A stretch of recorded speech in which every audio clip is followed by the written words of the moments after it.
Dear Mr. Oda, thank you for creating One Piece and making so many people around the world happy. Playing Luffy is a dream come true, and I will always do my best to bring him to live action. Luffy is a friend for the world who teaches us about courage, dreams, and family. I am beyond honored to be a part of this story, and me and the entire live action team admire you so much. Thank you for One Piece, and thank you for Luffy.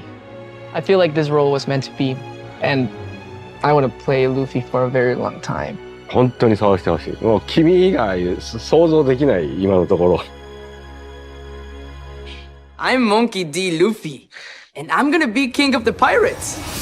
This is a world like no other, one brimming with mystery and teeming with danger.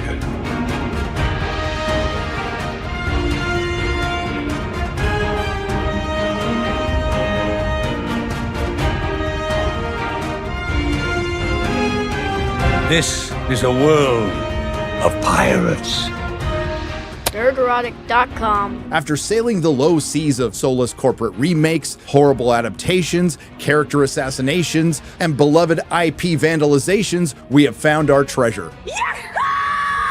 And believe it or not, it comes from the same streamer that just released the abomination known as The Witcher Season 3, all within the worst era of writing in Hollywood's history. And it's produced by the same studio that made Cowboy Bebop for Netflix, a show I dipped out on after the first 15 minutes. What the f***?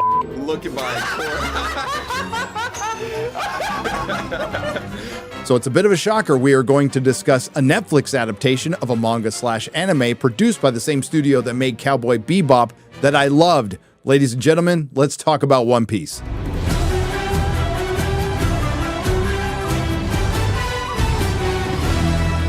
Now, I know many of you come to this channel for my well-informed manga and anime takes, which are second only to my skill at gaming. Yeah!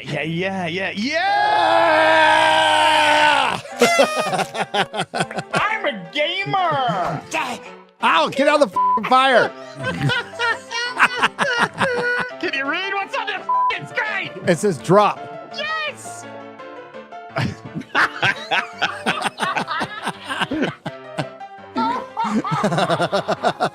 In other words, I come at this as a complete normie. I have read a couple of the later volumes out of order that were sent to me by a viewer. Thank you. More on that later. I haven't watched a second of the anime, and the only reason I watched this at all is because of a recommendation from Yellow Flash and Jeremy from Geeks and Gamers, and I had a little spare time on vacation. And I'm glad I did, because rarely in the best of times do we get something this special. As it stands, it's the best first season of television I've seen in quite some time. It has some of the best character work I've seen since Buffy, Angel, Farscape, and Battlestar Galactica. It has some of the best world building I've seen since the good days of Game of Thrones. Yet, I think we should all stay a little grounded, because Netflix doesn't exactly have the best record with following up a good season 1. Just off the top of my head, Altered Carbon, Umbrella Academy, The Witcher, and Stranger Things, but to be fair, they did rally with season 4. Yet there is a ray of hope, a sign of encouragement from Tomorrow Studios, who did admittedly produce Cowboy Bebop and One Piece. It seems the producers learned some lessons. Tomorrow Studios has set itself up for one of the biggest challenges they could have ever faced. Not only did they try to tackle the critical darling Cowboy Bebop, but they also set their eyes on One Piece. The former, however, did not quite end up winning fans over at the time. That's a nice way of putting it, which had many nervous about the biggest selling manga's adaptation. What were your initial reactions when you knew that One Piece was going to get a live action adaptation? 無理だろうと。思ったよね。いや、無理じゃないか。ちょっと不安だったよね。なんか。 Luckily, executive producer Marty Adelstein highlighted that they took a lot of lessons from their work on Cowboy Bebop. They realized that, and I quote, "Fans are expecting you to be true to the source material," which isn't too surprising given how invested fans are to the projects they enjoyed for many years. Did somebody switch on CERN? Did I get sucked into another dimension? Did I just read a quote from a Hollywood producer acknowledging his mistakes and confessing that they're going to correct them by honoring the source material? I'm sorry, what? I better check this quote for context. What we learned is the fans are expecting you to be true to the source material. As we read the comments, it's always, well, they didn't do this with the character the same way as this and that. It really taught us a lot of what we needed to do with this one.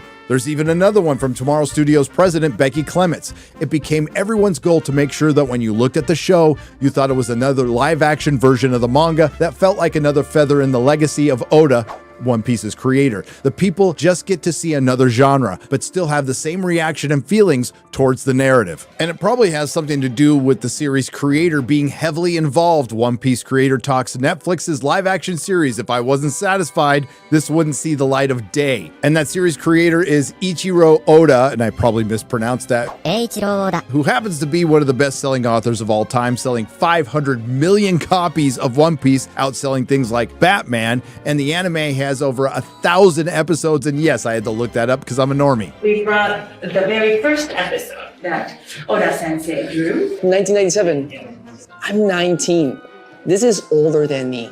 Why do a live action of One Piece? 昔はワンピースを始めた26年前は、とてもこんな漫画が映像化できる時代ではなかったんですよね。だけど、もうある時からその CG だの VFX だの、本当に技術が上がってきて、何でも映像化できるようになってきた。だからそういうものをたくさん見たから、これならまあ本当に信頼できるスタッフをさえ見つければ、なんとかこの映像化できるかなと思って踏み切ったっていう感じです。Mayumi Tanaka herself, the legend, is gonna be voicing Luffy in the One Piece live-action adaptation from Netflix. Konnichiwa! Mayumi, it's an honor. お前にこの帽子を預ける。必ず返しに来い。ありがとうございます。バナ海賊になってな。Oh man, that gave me goosebumps. Yo, get out of here, man. I love the manga, I love the anime, and I know you will love the live action too. I am super excited about this project. We put our heart and soul into it. You know, I hope that you are entertained, but beyond that, I hope that if you see our show, you decide to also go chase your dreams. And that strategy seems to have worked. The fandom overall seems to be pretty happy, even the ones who know the source material, unlike yours truly. One Piece. One Piece. One Piece. One Piece. It shattered Netflix records set by shows like Wednesday and Stranger Things. And the Nielsen ratings have come out, and One Piece is at #2 overall on streaming and the #1 streaming original. Absolutely destroying shows like The Wheel of Time Season 2 and Ahsoka. Ahsoka D's nuts. Got him! There really is no way I should like this show. On the surface, One Piece is ridiculous. The lead character, Luffy, is a skinny, hyperactive kid who wears a straw hat and randomly screams. Almost everyone has bright-colored hair. It's a pirate world with themed pirates, but it also has people who wear suits and Converse shoes. Yet people still use flintlock pistols and swords to fight. Yeah.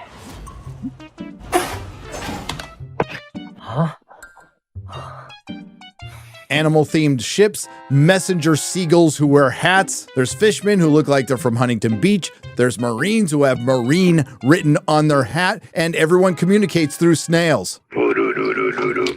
Weird.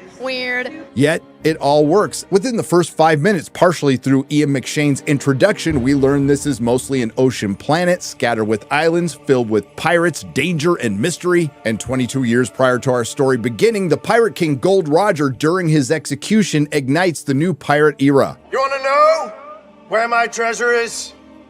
I'll tell you. Free yourselves. Take to the seas. My treasure is yours to find. Gold Roger's final words empty a city and seem to set half a world and the crew that we're going to follow, the Straw Hat Pirates, in pursuit of his treasure, the One Piece. Then we cut to our main character, Monkey D. Luffy, who tells us exactly what he wants through a conversation with a bird. I'm setting out to follow my dream and become King of the Pirates! Admittedly, at first, I thought Monkey D. Luffy was going to be completely annoying, but as with the characters in this show, he definitely grows on you. It's infectious. His motivations are very clear because they're repeated quite a bit through this series. He wants to be a pirate. He wants to go to the Grand Line and find the One Piece to become the Pirate King. And at the end of the journey, I'm gonna find the ultimate treasure, the One Piece, and become King of the Pirates. He's seen as a bit of a simpleton, but he's not. Being a pirate to Luffy is very different from how the pirates act in this world. To him, it's not about pillaging, murdering, or the other thing. I'm a different kind of pirate. To him, being a pirate is about adventure and, more importantly, freedom. Some will say Luffy also believes in himself. Well, I think it goes beyond that. I think there's a confidence there. There's self-esteem without arrogance. Now, Luffy's confidence partially comes from his powers that he gained from the devil fruit. No two are alike, and what Luffy ate was the gum fruit, which gave him stretchy powers. What kind of a monster are you? The stretchy kind. And I just want to point out that there's a show, One Piece, and a movie, The Incredibles, that have done stretchy powers much better than Marvel with Mr. Fantastic. In a show filled with compelling, complex, and fun characters, Luffy is the heart and soul of a show that has a lot of heart. I've always wanted to be a Marine. If that's what you want, I think you should do it. I'll help you out. She don't even know me. We shared a meal, Kobe. And if being a Marine is your dream, that's good enough for me. Luffy and One Piece are about freedom and authenticity. Now, this might be old hat for all the manga and anime fans out there, but this is something that's been missing from popular Western entertainment for a long time. It's anti-nihilism. Hollywood seems to have forgotten the best TV shows are character-driven. And again, One Piece has some of the best character work I've seen in years, and a lot of this has to do with the flashbacks. According to Oda, it's all about the characters in One Piece when it comes to the changes. The flashbacks are a very, very important part of giving backstories to our Straw Hat characters so that the readers can really understand where these people come from and fall in love with them. And so we were very, very deliberate in making sure that part of their characters and their backstories were depicted fully in the adaptation. And we had a lot of conversations to make it right. But as a result, I think we ended up with very, very strong backstories to fill out these characters. One Piece also has something that's been missing from Hollywood for quite some time, aside from good directing, good writing, great dialogue, great editing, great camera work, great production design. We also got positive male mentors. What? Inconceivable. And we don't get just one. One could argue that we get three, but we'll start with Shanks. I'm ready to join your crew. The sea isn't a child's game. It's dangerous. I can do it, Shanks. I swear. You're not ready. Luffy's a bit impulsive, as children will be, but he wants to be part of Shanks' crew so bad that he stabs himself in the eye to get a scar. Then we get this little gem of dialogue. Scars don't make the man Luffy. There's a lesson behind the scar. And you didn't earn this one. Look, I've been practicing what my face is gonna look like on my wanted poster. I've no doubt your mug will be in a wanted poster one day, but you're not ready. Luffy gets mad at Shanks for not fighting back against a guy who spills a drink on him, and Shanks goes so far as to clean up the mess. Now, at this point, it does make Shanks look a little soft, but he's not. And this is where Luffy eventually learns a very powerful lesson, again, one that is completely lost on modern entertainment, modern media, the news, society: restraint. Choosing your battles, not acting impulsively on every emotion. Now, Luffy does learn through Shanks when there is a time to fight, but eventually Luffy comes to terms with the fact that he is not ready to be a pirate or join Shanks' crew after Shanks loses an arm saving his life. It's my fault! It's not my fault! It's only an arm. I'm just glad that you're okay. And all of these flashbacks are beautifully woven in and out of the story, and we'll have more on Luffy later. This brings us to Roronoa Zoro. I'm just gonna call him Zoro from now on. I'm Roronoa Zoro, the pirate hunter. I made a promise to someone a long time ago.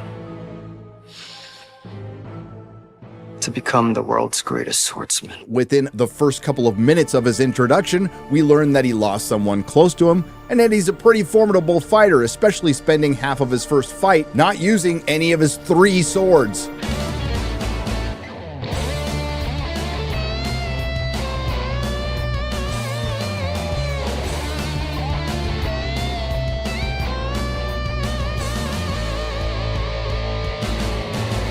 You made make it look effortless. You do. It's really annoying. Again, through the flashbacks, we get some of the best character moments and some of the best dialogue in a show that's filled with it. We learn that there was a girl named Quena who Zoro trained with and couldn't beat. Now, in today's modern Hollywood that has a slavish adherence to the message, you would think this is a great opportunity for a girl boss moment, but it wasn't. On the contrary, while I was watching this episode while on vacation in the UK with Shad, Adam Krigler, Mark the Cyborg, and X-Ray Girl, we almost fell out of our seats when Quena says this. You'll only get better. You'll surpass me in size, strength, and speed. Eventually. You'll surpass me in everything. That's dumb. No, that's nature. I'm small now. And fast, but soon, all the boys will get taller and stronger. Their arms will be longer than mine. Who cares about that kind of stuff? Don't you get it? Girls can beat boys, but no woman can beat a man. After being rivals, Zoro and Quena then make a promise to each other to train until one of them is the best swordsman or woman in the world. And in that flashback, we learn more about Zoro and Quena than we do about any character in Ahsoka. And to kick more dirt in the face of shows like Secret Invasion or Rings of Power, this Zoro flashback, which adds a major element to his character, happens all within a 2-part episode introducing Usopp, who apparently is based on Pinocchio but acts more like a boy who cried wolf. Pirates! Pirates! He's got a reputation of telling tall tales and straight up lying. Technically, I'm not a salesman. Do you even work here? Of course I do. I'm chief technician in charge of incrustation removal and aviary waste eradication. Kuro, huh? He scrubs barnacles and cleans bird shit. But we later find out it's a coping mechanism for his dad abandoning him and losing his mother at an early age. It also introduces Usopp's only friend, Kaya, a sickly girl who just lost her parents and stands to inherit a shipyard. Oh, but it doesn't end there, because it turns out Kaya is sick because she's being slowly poisoned by her staff on the orders of a butler who just so happen to be pirates. Have we met before? You look familiar. Highly doubtful, sir. Funky Bar. Mirror Ball Island. And not just any pirates, it's Kuro of the Thousand Plans, captain of the Cat Pirates, who is a speedster who has blades coming out of his hands. And Luffy is sidelined in this episode because he got poisoned. And I'm only scratching the surface, and again, this all happens within 2 episodes shot like a horror film. It's just f***ing cool. Little brat!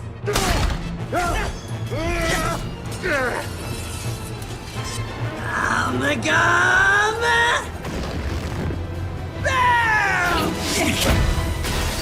And quite frankly, it embarrasses the hell out of anything produced by D+, and it makes the Rings of Power look sadder than it is. Now, I like all the characters in this show, but I think my favorite might be Sanji. Being the manga expert that I am, I'd say he straight up looks like an anime character.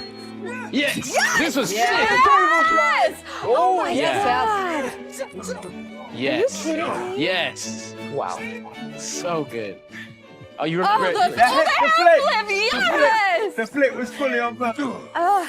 He's a kickboxing chef whose dream is to find the cook's paradise, the All Blue. And Sanji's brilliant character development is directly related to the other positive male mentor in this, Zeff, the former captain of the Cook Pirates and now the head chef at the Bartier, a restaurant that looks like a fish ship in the middle of the ocean.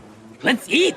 that fish better have a bar. Young Sanji and Zeff meet for the first time when Zeff, who was known as Red Shoes at the time, meaning he had both legs, which is important, raids the passenger ship young Sanji was working on. This was all happening during a storm, the ship was eventually lost, and Zeff and Sanji are the only survivors stranded on a sea stack. Zeff gives young Sanji a bag of food and tells him to go to the other side of the sea stack and not bother him unless he sees a ship. Why do you get the bigger one? Because I'm 3 times your size, that's why. And they're both stranded there for 85 days, and this leads to one of the most emotionally impactful scenes in the entire series. So how did they survive? Well, when Sanji eventually runs out of food and confronts Zeff, this is what we find out. There's no food! How are you still alive?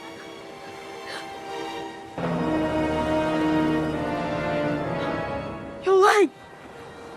What happened? You ate your own leg?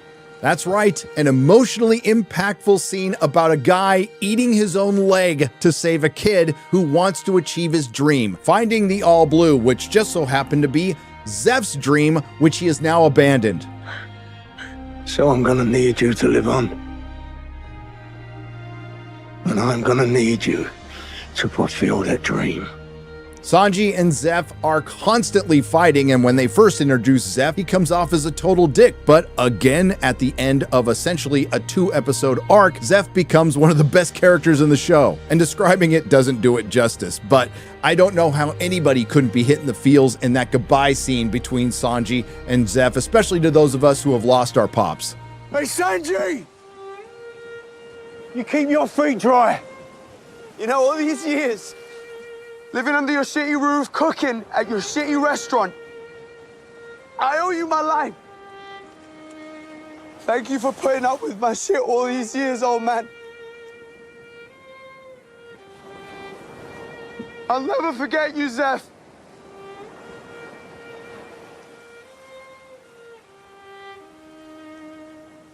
Is it open yet?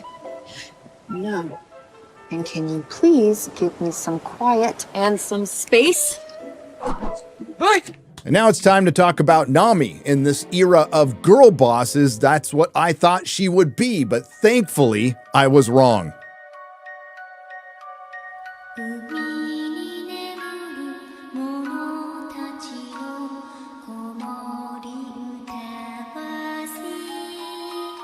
Like all of our main characters, Nami did have a dream, but she was forced to abandon it at a very early age. All of our main characters' backstories were somewhat messed up, but Nami's is the worst. Pretty early on, they showed us that she was eventually going to betray the Straw Hat crew. We just didn't know what was behind it. It's revealed that Nami was working for what would end up being the big bad of this series, Arlong, the Fishman. After Arlong murders young Nami's mother right in front of her and her sister, she decides to cut a deal with him, essentially enslaving herself and drawing maps for Arlong with the opportunity to buy the freedom for herself and her town for 100 million berry, and that's what they call money in the world of One Piece. So after being betrayed by Arlong, after spending most of her life in enslavement, Nami breaks down and starts stabbing herself repeatedly in the arm where Arlong branded her with a swordfish tattoo. And this is hands down the best scene of the year. And it leads directly to Luffy finally becoming a real captain and the Straw Hat Pirates finally becoming a real crew. Luffy.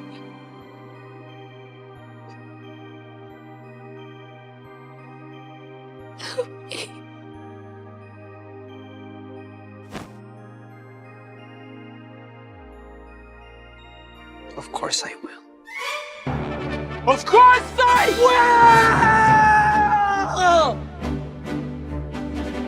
will! Let's go. Right. There's a third positive male mentor in One Piece, and some people might not agree with me on this one. Garp, who also happens to be Luffy's grandpa. Grandpa? Grandpa? By order of the Marines, lower your sails and submit to my authority.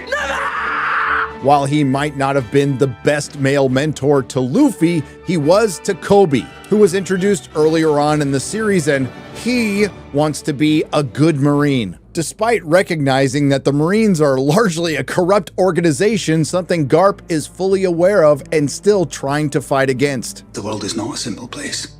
The same set of laws do not apply to everyone. But that's not fair. No, it's not. But you have to decide if you can live with that. I could have been Fleet Admiral by now, but I always turned down the promotion. Do you know why? Because I'd have to do things their way. I'd lose my freedom. Do you understand? Yes, sir.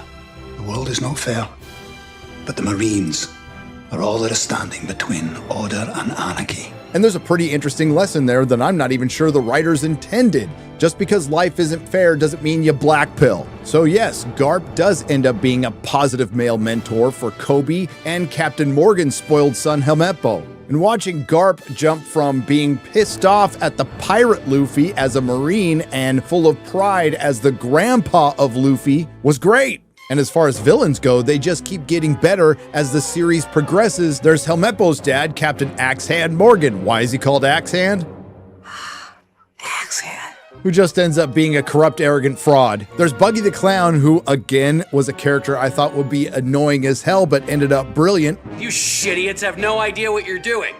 Oh, there once was a girl with tangerine hair. Stole my map and let me stranded somewhere. Truly a crafty and crooked young lass, but you can't deny she had a spectacular. Oh, God, right on my nose. Buggy also ate some devil fruit. He ate the chop fruit. He was also a former friend to Shanks, who seems a bit broken. He wanted to keep me out of the spotlight. He wanted to keep my star from shining too brightly. You're not that guy, pal. Trust me. You're not that guy. Okay. Then there was my personal favorite villain, Kuro of the Thousand Plans, again the speedster with knives coming out of his fingers, playing the long game to steal all Akaya's money, but we found out why, because he was tired of being a pirate. He tried to talk Luffy out of being a pirate by telling the truth. You're not really free with a bounty on your head, because obviously you're living a life looking over your shoulder. Other pirates want to kill you, the Marines want to kill you, and fellow crewmates want to kill you, which sounds like a little foreshadowing to me.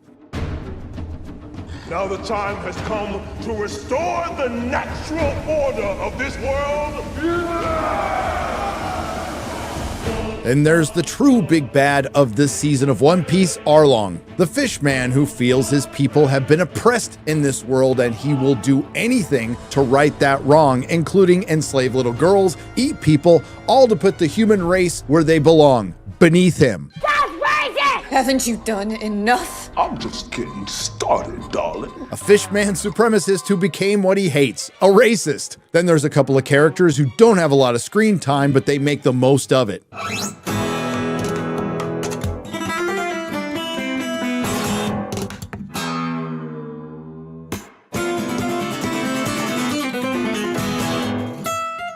There's Dracul Mihawk, who's everyone's favorite and looks a little bit like Dave Navarro. He has a big-ass sword that can chop an entire ship in half from a beach. He can kill an entire crew while he's on a snail call, all for waking him up from his nap. Then there's the duel between Mihawk and Zoro, where we get one of the best lines in the show when Mihawk essentially pulls a letter opener on him to fight. What the hell is that? I'm here for a sword fight. I don't hunt rabbits with a cannon. Of course, Mihawk hands Zoro his ass, but he doesn't kill him because Zoro earns his respect along with Luffy.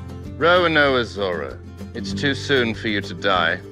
Grow strong and come find me. I'll be waiting. Then there's Shanks, who lost his arm but still managed to tell a giant sea beast to piss off. Get lost.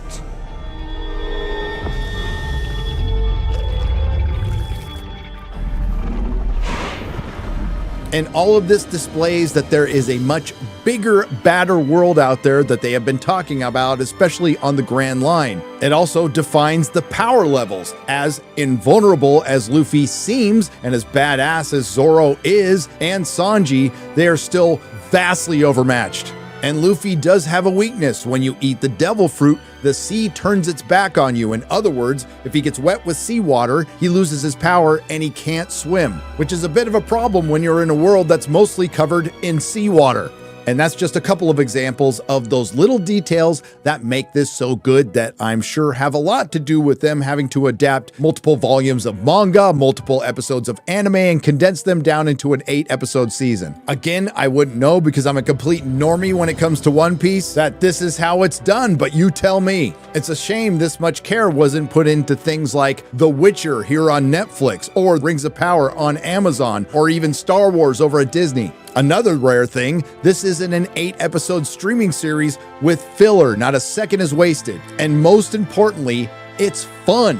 The action scenes are great. The camera work is brilliant, and the first thing my kid noticed when we watched it together was there's no shaky cam. It also has a banger of a soundtrack with damn near perfect casting, all with a group of journeyman creators who have all managed to capture lightning in a bottle and do the impossible. Made a live-action manga/anime adaptation that wasn't just watchable or good, it was brilliant. I'm guessing I've already seen the best show of the year, and it's One Piece. It did its job. I'm a new fan. Now that I'm done with my review, I'm going to go read the manga and watch the anime. If you like what you heard, please like, share, and subscribe. If you didn't like what you heard, thank you for listening this long. I will see you in the next video. Do do do do do do do. Do do do do do do. ワンピースを長年好きでいてくれている皆さん、今回初めてワンピースを楽しんでくれた皆さん、本当にありがとうございます。